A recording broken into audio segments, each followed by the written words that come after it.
In the early morning of April 26, 1986, at 1:23, a routine test of Reactor 4 was initiated. It soon spiraled out of control, causing the biggest nuclear disaster to date. Although the meltdown occurred just kilometers from Pripyat, it wasn't for 12 hours after the meltdown initiated that people were informed to evacuate. The 115,000 people of Pripyat were told that they'd be back in a few days. 33 years later, the town remains abandoned, frozen in 1986, a stark reminder of the devastation this disaster brought.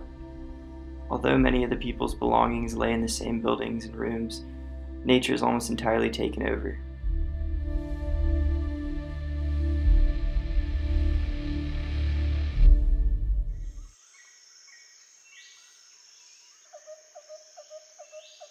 My day began early, meeting up with my guide Igor in Kyiv, the capital of Ukraine.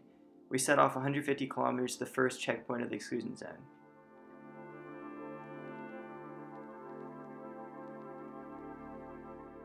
After a few hours, we arrived at the first checkpoint of 3. This one, they checked our documents, and this allowed us access into the green zone. At the first checkpoint, everyone is issued a dosimeter. This tells you how much radiation you get throughout the day. However, the authorities don't actually release information.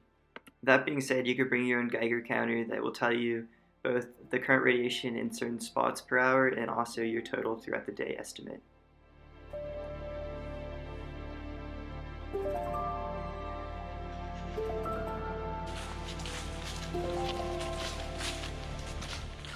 Our first stop was a drive through the town of Chernobyl, a place that many people commonly think is highly radioactive due to its name. Town of Chernobyl, which is actually surprisingly very clean, almost the same radiation levels as the capital Kyiv that we came from.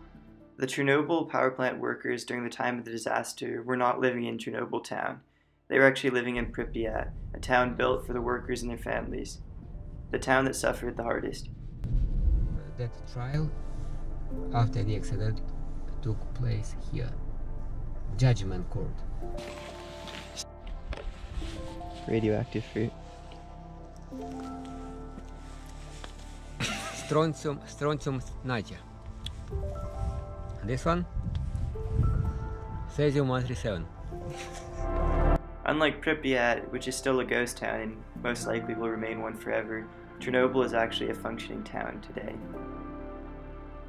As you tour around Chernobyl, you notice it has a mix of functioning buildings and abandoned houses. It has churches, restaurants, grocery stores, hotels, but then mixed in with so much abandoned, ruined buildings. Quickly, if you guys enjoy the film, if you could do me a huge favor and hit the thumbs up and the red subscribe button, I'd really appreciate it.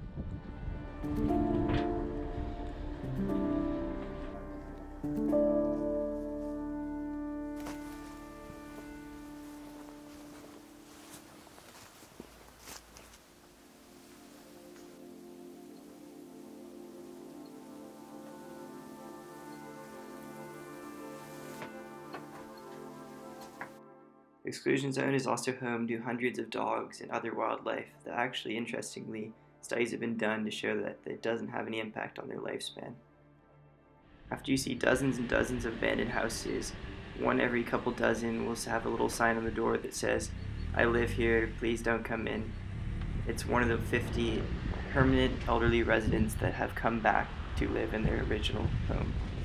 As we drove back into town, we actually came across one of the local residents walking into town to get some bread. Even though Chernobyl only has about 50 permanent residents, it has thousands of others because the workers of the cleanup actually stay here during their rotations. Due to radioactive levels, they work on a certain period and off a certain period. So during their on shifts, they'll sleep in this. And they can see online radiation background in many places. These are some of the state-of-the-art robots that they created to try to take apart the radioactive waste. But since the levels were so high, they just instantly stopped working, so they had to use people. That's the second checkpoint on our way. After crossing the second checkpoint, we were in the red zone. So now we are in zone 1, just probably a kilometer from reactor 4, which you can see behind me. And I just tested the levels, and it's slightly higher, but still nothing crazy. You can see it behind me. It has the huge dome that they just slid over it. That was put in place in 2016 or 2017. And the purpose of it is, as they do the cleanup over the next 50 or 100 years, they're going to be able to keep the pressure inside there so none of the dust gets out. But it's going to be a huge process that takes many, many decades to get all the radioactive material out. Even once all the radioactive material is taken out, it will take a long, long time to become safe levels because some of the half-lives of radioactive materials are thousands of years.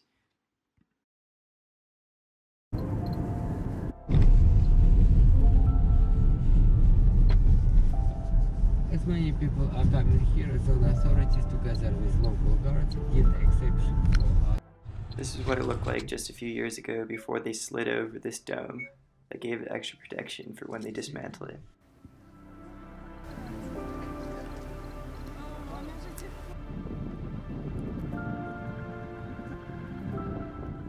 Considering we're only 400 meters from where the disaster took place, this is actually a pretty low reading. These are a few of the thousands of workers who are part of the cleanup effort.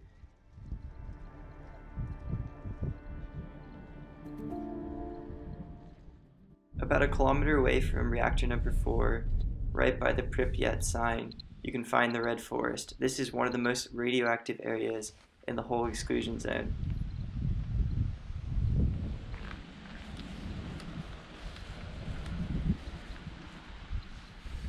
If you look at this video, you can see in the center is reactor number 4, and then on the far right you can see desolate land. That's the Red Forest. That's where all the radioactive material blew, causing such high radioactive levels that trees don't even grow anymore. Okay, let's go off-road.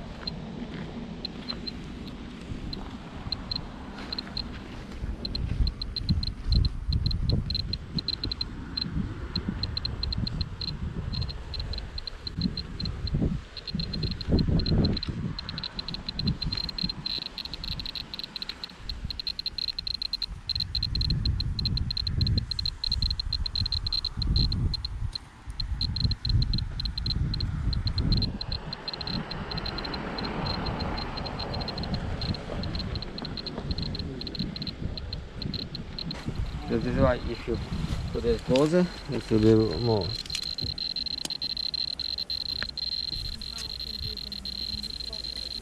Of radiation. But this is doses since this monument. Now one is nothing. Permissible 100. It didn't go there. You know, if wind blew. Finally, we crossed the last checkpoint into the town of Pripyat, the town most affected.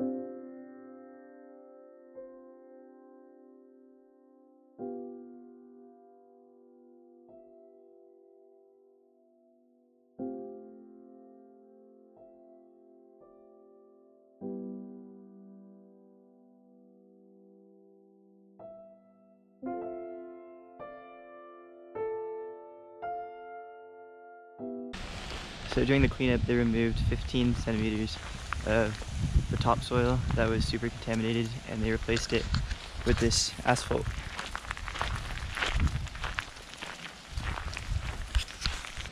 So behind me is the town's supermarket.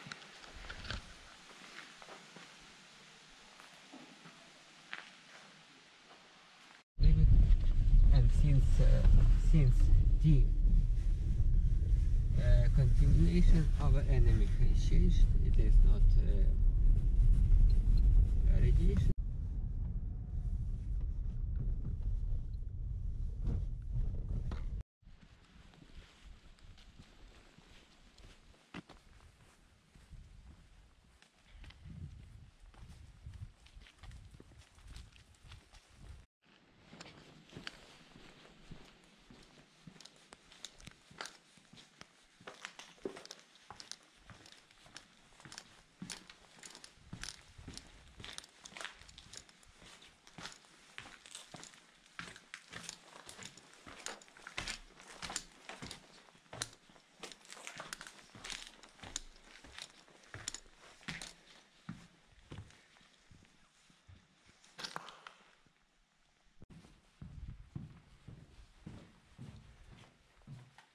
Behind me is the community swimming pool of Pripyat.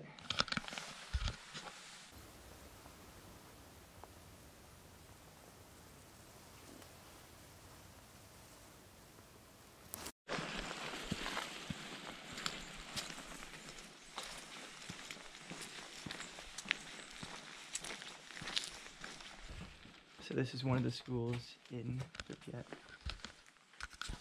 Number 3. Number 3.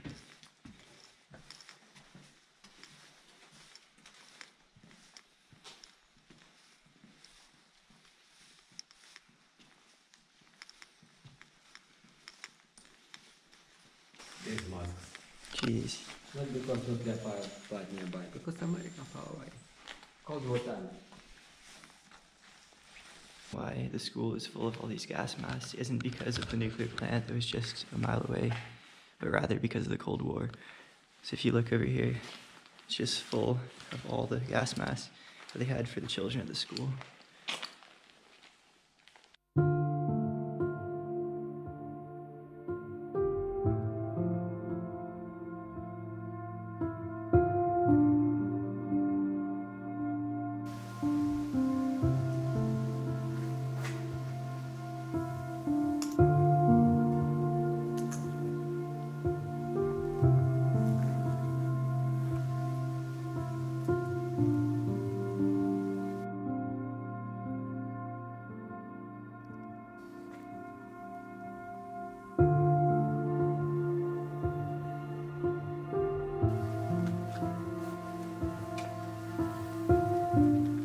So this was pre-disaster, and as you can see, there was almost no trees in the town. Behind me is the famous Ferris wheel that you always see in those video games and all the movies. This amusement park was actually never even open. It was set to open a month after the disaster, but obviously it never ended up opening. And now this is what it's like today.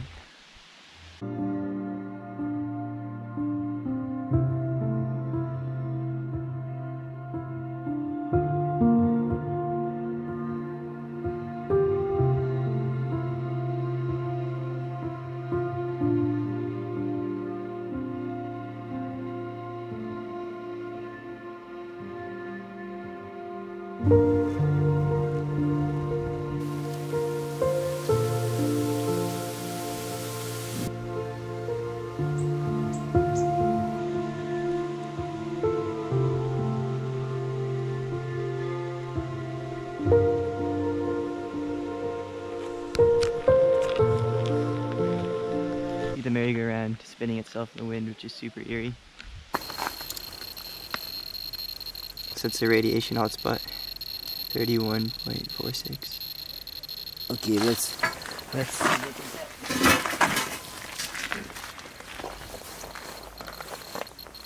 Lower.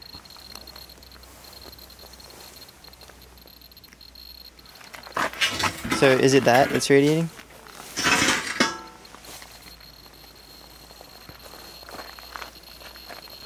Yeah, it's not, you see? Yeah, so this metal thing is a radiator? But not, you see, it's not here. It's no, it's dropping here, you see? So, you see? So, some particles, maybe. Yeah, here is more, you see?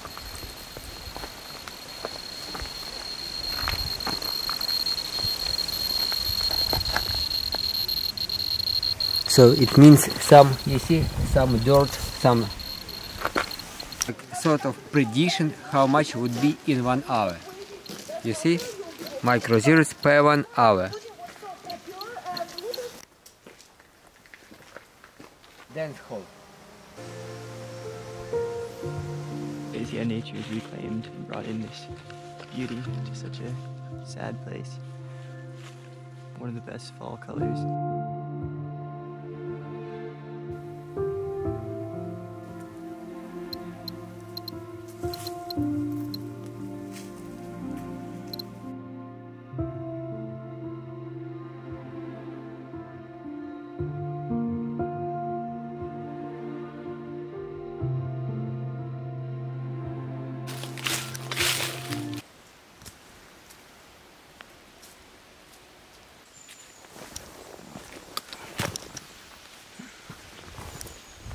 Propaganda. Asphalt. You see new asphalt and original concrete. This building was one of the command centers.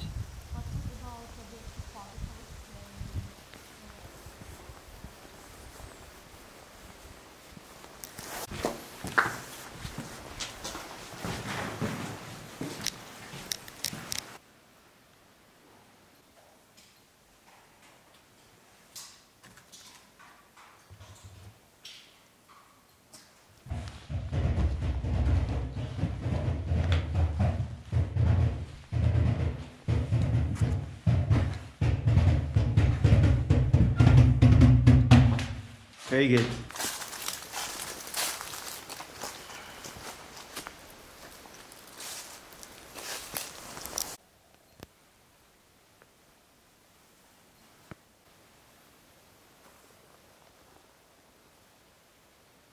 So once again, this is the Pripyat River, which they use for cooling of the reactors. And it is right alongside the town of Pripyat. And I believe it's one of the largest rivers in Europe. Third or fifth. Through quite a lot of buildings, and it's just really crazy. It's so fascinating in the fact of how nature's reclaimed the land after 30 years or so, but it's also just incredibly devastating because this is people's whole lives that they had to pack up, and then of course some of them didn't make it.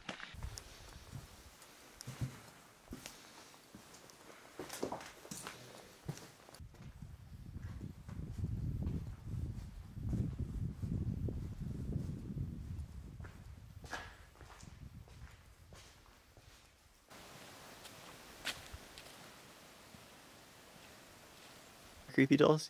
Yes, some toys.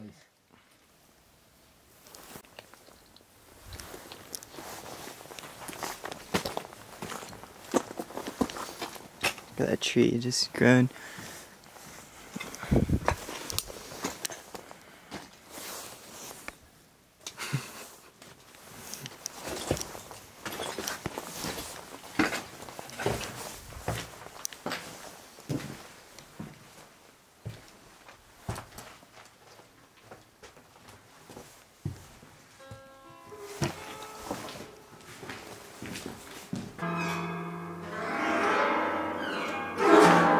It's definitely the scariest place yet. It has dozens and dozens of dolls. So creepy. Where do you go?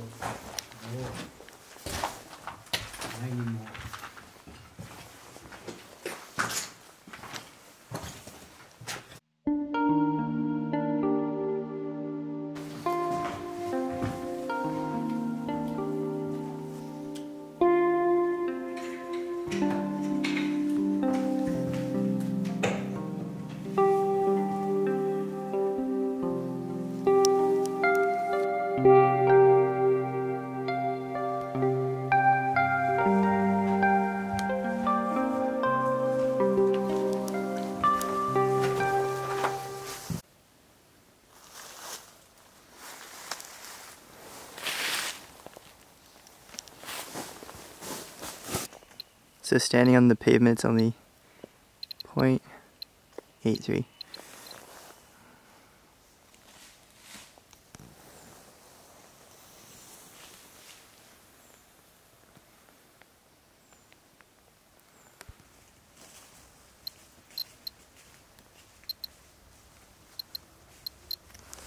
This, So that part is next, you see? yeah. Next to collapse. That's why they don't let you go in the building. Our final stop was the hospital, and this was one of the most contaminated places in the town, as it's a place some of the first firefighters that were incredibly radioactive were brought. So this piece of iron is closed.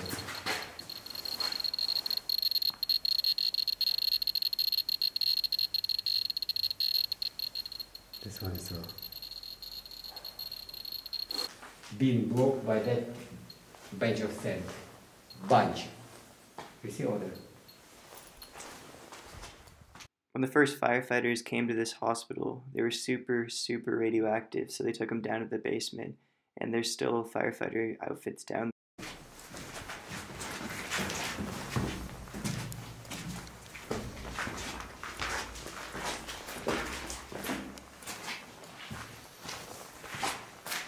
Usually, photographers like this.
This is abortion register. Name, age, address, job, embryos.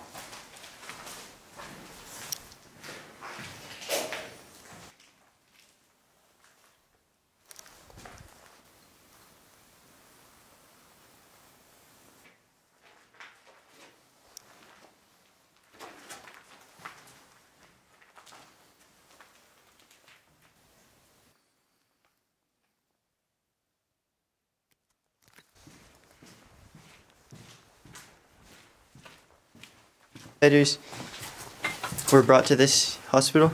Not all, just first from 3. After a sombering yet fascinating day exploring Chernobyl, we headed back to Kyiv. After checking our Geiger meter, we received only around 7 units of radiation, which is pretty similar to some cities, so it really wasn't too much as long as we didn't ingest any particles. We then checked our clothing for radiation, which you have to pass or else you're not allowed to leave the zone. It's already recording. Ah, okay.